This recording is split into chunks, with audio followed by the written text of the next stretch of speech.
इस समय हमारे साथ एक बहुत ही खास मेहमान मौजूद है। स्वास्थ्य सेवा के महानिदेशक डॉक्टर सुनील कुमार हमसे जुड़ गए हैं। डॉक्टर सुनील, बहुत बहुत स्वागत है आपका एबीपी न्यूज पर। बहुत बहुत धन्यवाद, आपने हमारे लिए वक्त निकाला।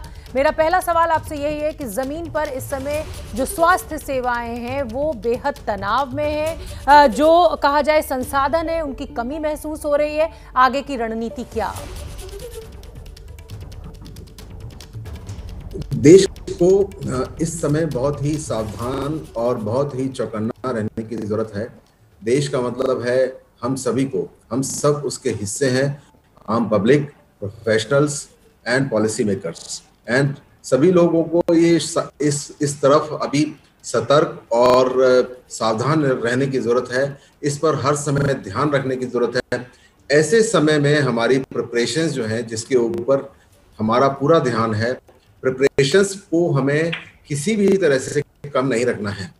जहां तक पब्लिक की बात है, पब्लिक के लिए सिर्फ और सिर्फ एक ही बात कहूंगा, पी फॉर पैनिक ना करें।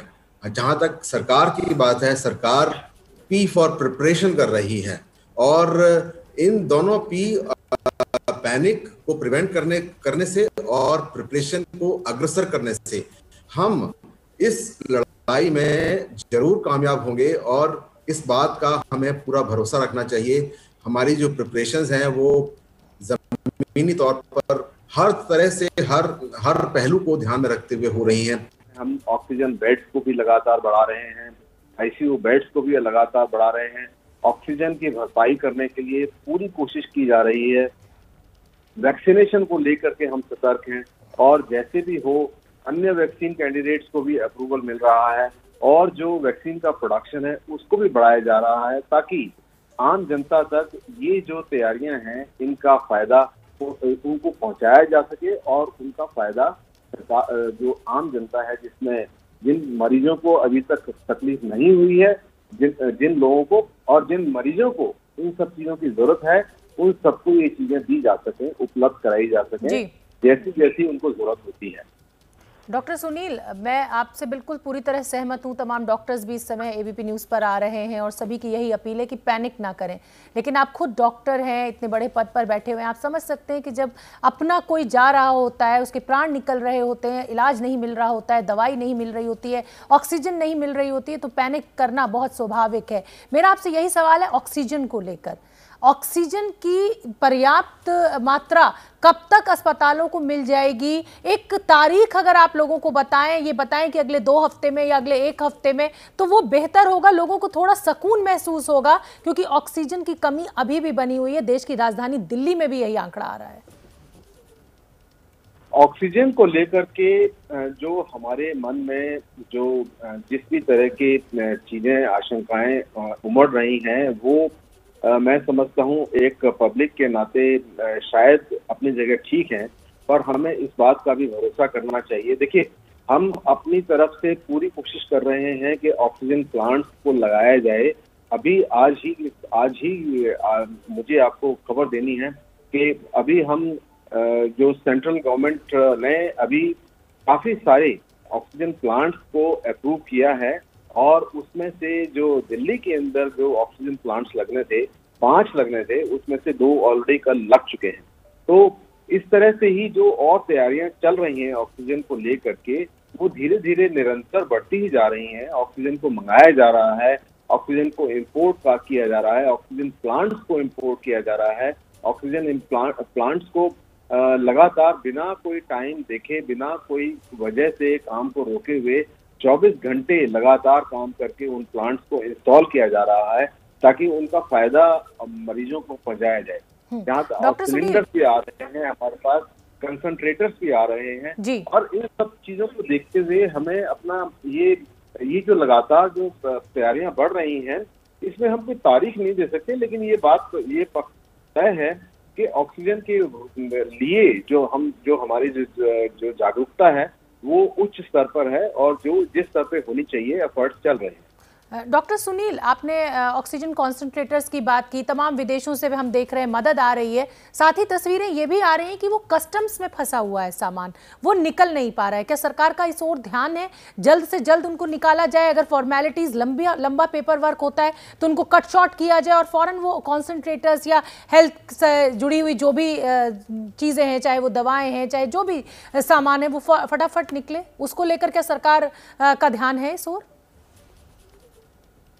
ध्यान है, और इस बारे में ये एक दो ऑर्डर्स ऑलरेडी निकल चुके हैं जिसमें ये कहा गया है कि कस्टम ड्यूटी नहीं लगेगी, और साथ में ये भी कहा गया है कि किसी भी तरह के सामान को नहीं रोका जाएगा एयरपोर्ट्स पर, और उनको जल्दी से जल्दी उनको रिलीज किया जाएगा। बल्कि वहां पर मॉनिटरिंग भी स्टार्ट है हमारी, और मॉनिटरिंग डिस्ट्रीब्यूशन के लिए भी है, एक मॉनिटरिंग अप्रूवल के लिए भी है कि जो जो चीजें हैं वो टेक्निकली वो हमारा जो संस्थान है या हमारे जो लोगों को जरूरत है उसके हिसाब से वो टेक्निकली फिट हैं। और इसके लिए जो डिस्ट्रीब्यूशन का भी जो रिस्पॉन्सिबिलिटी दी गई है वो दो बड़े ही जिम्मेदार संस्थानों को दी गई है, ताकि सरकार बीच में नहीं आए। और इसको हम मॉनिटरिंग जरूर कर रहे हैं, लेकिन डिस्ट्रीब्यूशन भी डायरेक्टली उनको दिया जा रहा है जहां जहां इनकी जरूरत है। ठीक है, मैं यही जानना चाहूंगी जी डॉक्टर सुनील, मैं यही जानना चाहूंगी कि जो कॉन्सेंट्रेटर्स आ रहे हैं, क्या ये ओपन मार्केट में लोगों को मिलने लगेंगे या ये कॉन्सेंट्रेटर्स आप अस्पतालों को देंगे? क्योंकि अब ऑक्सीजन के सिलेंडर्स मिल नहीं रहे हैं, अस्पतालों में ऑक्सीजन नहीं है, तो जिन मरीजों का घर में उपचार चल रहा है वो इन कॉन्सेंट्रेटर्स के ऊपर उनकी निर्भरता बहुत ज्यादा है। ऐसे में इन कॉन्सेंट्रेटर्स को आप कहाँ पर अवेलेबल कराएंगे आम लोगों के लिए? देखिए, घर में जो है, जो जिन लोगों का इलाज होता है, पहले तो हमें ये बात समझनी चाहिए कि उनको ऑक्सीजन की किसी भी तरह की जरूरत नहीं है। और ये एक बहुत ही डेंजरस ट्रेंड स्टार्ट हो चुका है हमारे यहाँ पर कि हम जो है ऑक्सीजन के सिलेंडर्स को लेकर के जा रहे हैं।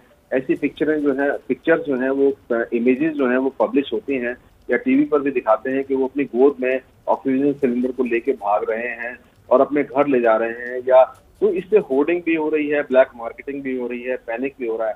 और घर में ऑक्सीजन की जरूरत ही नहीं होती है। घर में जो इलाज कर रहा होता है पेशेंट, उसको सिर्फ और सिर्फ मॉनिटरिंग और आइसोलेशन की जरूरत होती है। अगर उसको माइल्ड सिम्टम्स होते हैं तो उसको जाना होता है कोविड केयर सेंटर में, वहां भी ऑक्सीजन की जरूरत नहीं होती है। Moderate to seriously ill patients में ऑक्सीजन की जरूरत होती है, और वो अस्पतालों में होती है, कोविड डेडिकेटेड सेंटर्स में उनको जाना होता है। वहां पर डॉक्टर विल डिसाइड कि उनको किस तरह से कितना ऑक्सीजन दिया जाए। तो ये भी एक भरोसा कायम करने की जरूरत है। जब ये भरोसा टूट जाता है, या जब लोग विश्वास नहीं करते हैं और व्हाट्सएप यूनिवर्सिटी पर और अफवाहों की ओर ज्यादा ध्यान देते हैं और लोग खुद ही डॉक्टर बन जाते हैं, तो उसमें एक पैनिक की स्थिति हो जाती है। और पैनिक से आप समझते हैं कि पैनिक कोई समाधान नहीं है। ठीक है, पैनिक इज नो सॉल्यूशन। ये ऑक्सीजन कंसंट्रेटर या जो भी डिलीवरीज आ रही हैं, ये संस्थानों को दी जाए।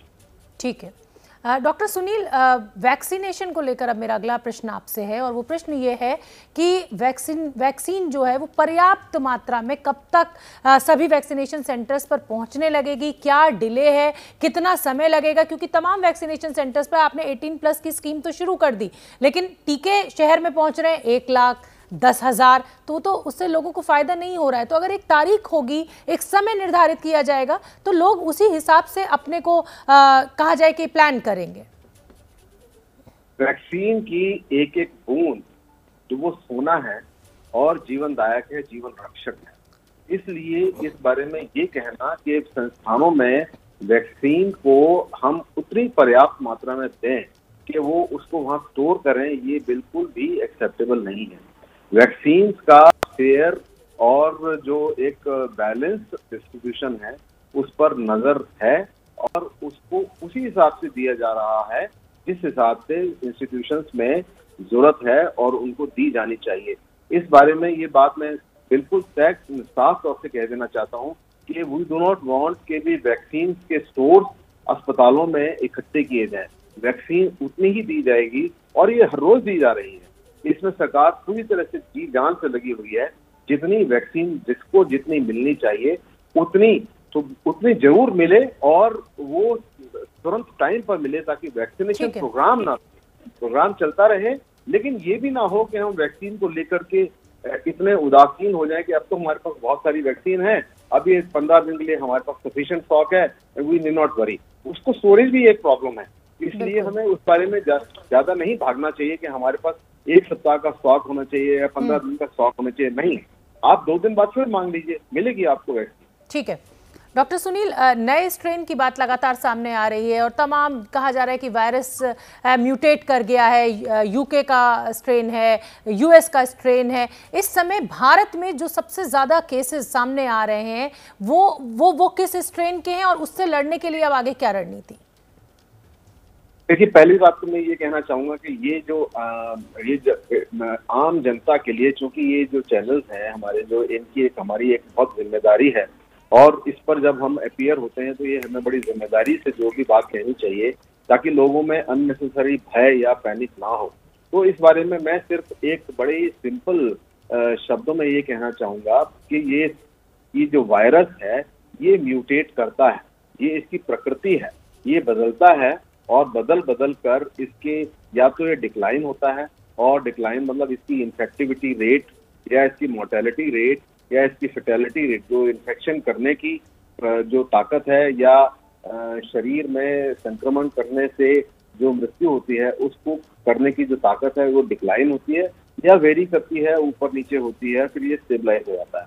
तो ये लेकिन इतना ही कहना काफी हुआ कि yes there is a variation, there is a mutation, लेकिन ये म्यूटेशन के लिए हमें तैयारियां वही करनी है। हमें अभी भी मास्क पहनना है, हमें जरूरी जब पड़े तभी बाहर जाना है, हमें अपने हाथों को अच्छी तरह से धोना है, चेहरे को या नाक को बार बार अननेसेसरली नहीं छूना है, हाथों को धोना है या सैनिटाइज करना है, उचित दूरी बनाकर रखनी है, बाहर जब भी जाना है जब हमें जरूरत पड़े, और भीड़ नहीं इकट्ठी करनी है। मतलब जितने भी जो भी कोरोना से जुड़े हुए जो नियम है, अब नागरिकों की जिम्मेदारी है, सरकार अपना काम कर रही है, प्रशासन अपना काम कर रही है कि अब हमें मास्क लगाना है, सोशल डिस्टेंसिंग का पालन करना है, हाथ धोना है। बहुत बहुत धन्यवाद डॉक्टर सुनील, आपने हमारे लिए समय निकाला और बहुत अहम जानकारी हमारे साथ साझा की।